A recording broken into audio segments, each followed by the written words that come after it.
మేడ్చల్ జిల్లాలో cricket betting కు ఓ యువకుడు బలయ్యాడు.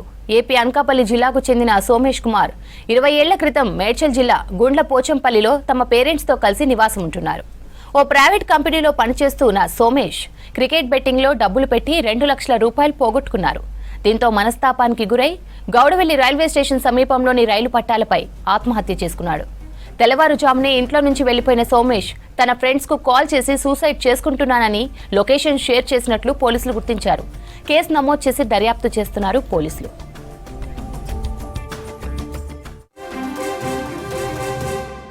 డ్యూటీకి వెళ్ళి వచ్చేప్పటికి పడుకొని ఉన్నాడు. వాళ్ళ అమ్మ పడుకుంది, ఇద్దరు పడుకున్నారు.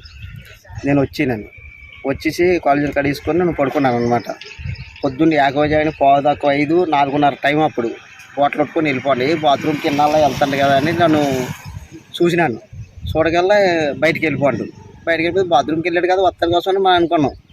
6:30 దాకా చూశాను, రాలేదు. లోపల గేట్ కాడికి వచ్చి అన్నీ చూసినాను. ఏరా సోమేష్ కనపడ్డేంటి అని మా కుర్రోళ్ళు ఉన్నారు, పిల్లలందరూ అడిగాను అనమాట.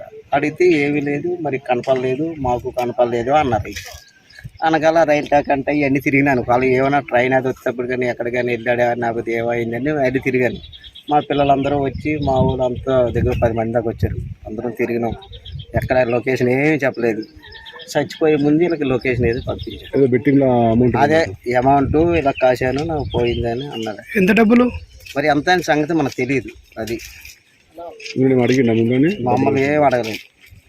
క్రికెట్ బెట్టింగ్ లో డబ్బులు పోవడం వల్ల చనిపోయాడు. అదే ఎంతమంది అనుకోవచ్చు మీరు? మరి ఎంతవరకు కాశాడు మనకేం తెలిసింది. అంతకుముందు గతంలో మీ అమ్మాయి పెళ్ళినప్పుడు కూడా అప్పుడు చేశాడు.